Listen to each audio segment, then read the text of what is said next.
What is your perspective on the challenges that you experience in life?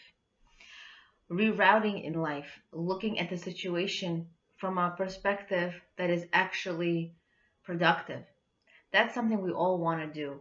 We want to be able to look at our life and experience and circumstance and approach it with our best foot forward. Sometimes life presents us with a rerouting. In other words, a situation presents itself a certain way, and it's not the script that we wrote for ourselves. Whether it was a relationship that almost turned serious and had to break up, whether it is a job that had to be ended, you got unemployed, and it was a career that was for you and you felt right in it, and yet you had to be let go. And then you did some soul searching and you did some introspection, and you found out that you actually have excellent skills in other areas.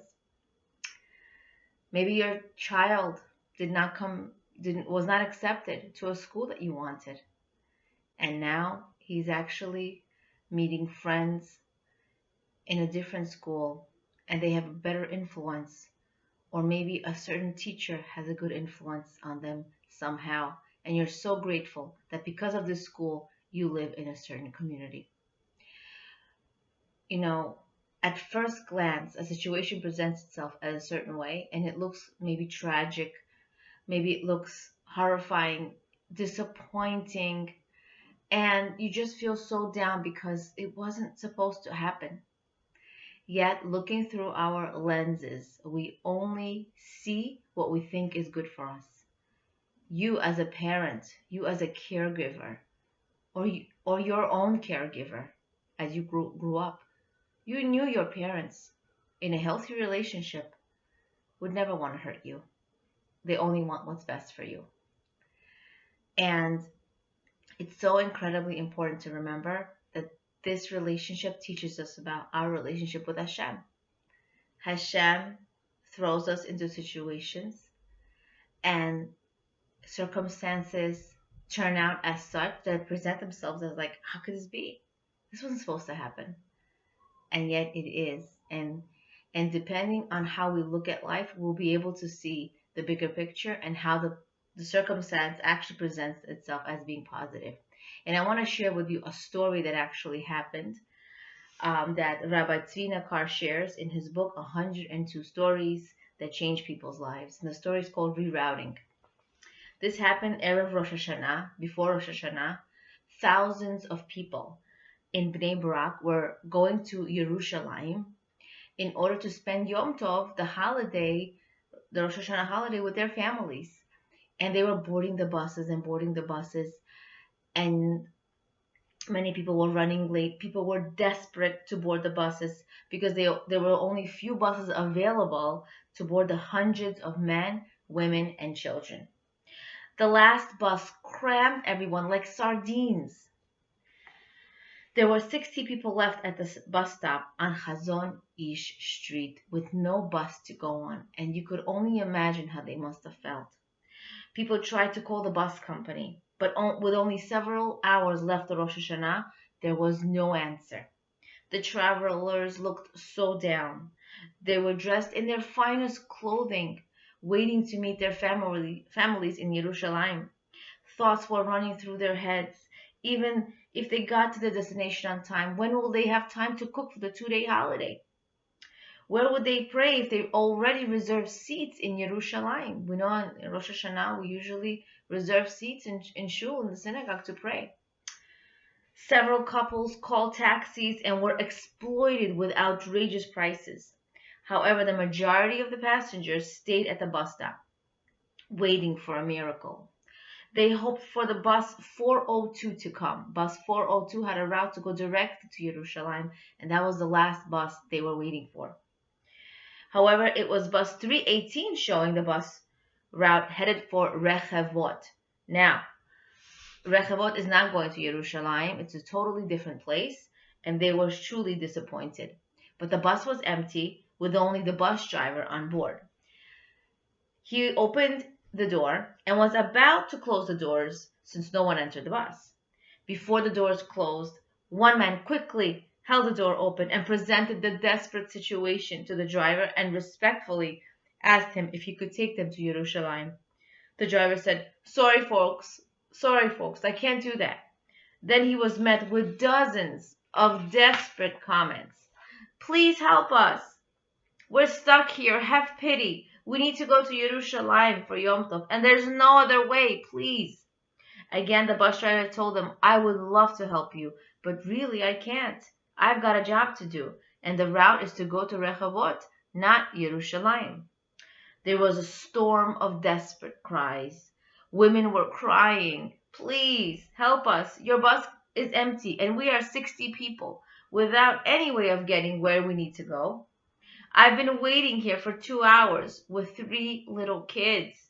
Another person says, we'll pay you privately. Don't worry. We'll pay double the fare, whatever you want. Just take us. Another man said, please, it's Erev Rosh Hashanah. Help us. My wife and children are in Yerushalayim, and I'm supposed to meet them there for Yom Tov. Another person said, it's a huge mitzvah.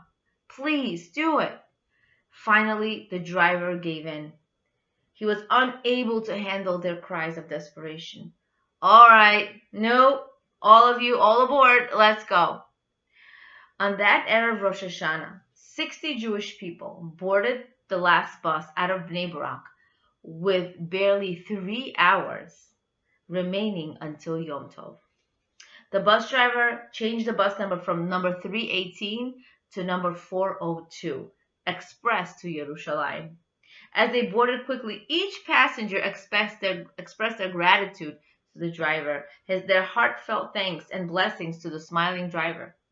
They blessed him. You should have a happy, healthy new year. Just like you brighten our year, may Hashem brighten your life always. Hashem should bless you. May you have health, prosperity, blessing, nachat. As the bus was nearing the city entrance, a yeshiva student sitting in the second row approached the bus driver. And this is what he said. I didn't want to ask you until now, but now that we're almost in Yerushalayim, I can't resist. Weren't you nervous about changing your route without notifying your bus company? You should have pulled into Rehovot almost a half hour ago. And even if you could say there was traffic, all the buses operate on GPS. Aren't you nervous that they will fire you or at least take some action against you? The driver winked and said, I'll tell you a secret, my friend. I'm actually the bus driver of 402 bus. 2 hours ago, I was sitting at the station and there was a flood of phone calls from angry passengers. I knew that if I had driven up to the stop, I'd get barraged with angry words and complaints because the company really couldn't send enough buses. At the station, they were desperate for backup drivers, but no one wanted to take the 402 bus route, knowing what was coming. I told my buddies, I'll take the route and trust me, it'll work out. And then I left the station. I changed the sign from 318 to 402. So instead of getting showered with complaints, I got showered with blessings. This is an amazing story. Now we can say to ourselves, oh, he lied. He should have been honest. Yet, what he did was he actually created an atmosphere, a situation, a circumstance full of positivity, blessing in how he looked at the situation. One of the lessons that Rav Elimelech Bitterman shares with us is truly profound. In this story, he says, every passenger has his personal take on the episode. The woman who wept is convinced that it was her tears that moved the driver. The father whose wife and children had traveled ahead of him is certain that it was him. The man who offered to tip the driver is sure that it was quick thinking that inspired the change. Yet Hashem says, no, my dear daughter, it wasn't you who persuaded the driver, nor it was you who offered to pay the driver out of pocket.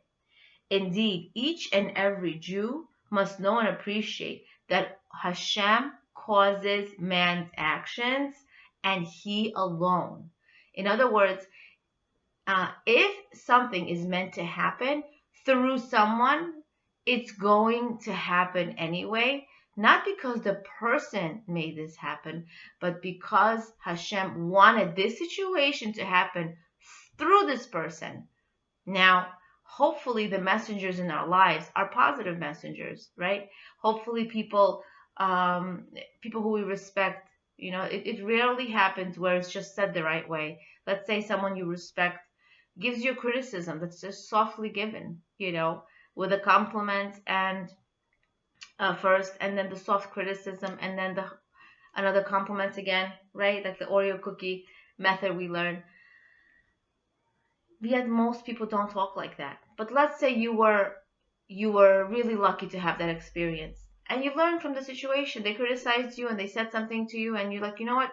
I'm gonna take their criticism to heart, and maybe I should really do something about what I need to change, right? But most of the time, we don't get approached with life this way, or we don't have we don't have positive situations and teachings in order to ignite us to change. Usually we're like thrown off. Hey, you were late. You shouldn't have been late. You caused me to be late, right? How many times are we upset at our own children? You have to hurry up, or else we're going to be late to the event. Now, if we're just going to take this matter into perspective, they didn't make us late, right? If we're late, if the child enables the parent to be late, it's not because the child is putting their shoes on slowly, or because the child didn't like the outfit and had to change. It's because you're meant to be wherever you're meant to be, exactly where Hashem wants you to be. And the child is the shaliach, is the messenger for that. And lots of things can happen. You could be stuck in traffic and still get there later. The child could throw up in the car and still get there later, right? There could be a spill in the house, or a glass broken. You have to clean it up and you can still get there later. So it's not the person made things happen. Nobody's bigger than Hashem. So if something actually happened, it's because Hashem enabled it to happen. It's only with His say-so and permission that things happen the way they do.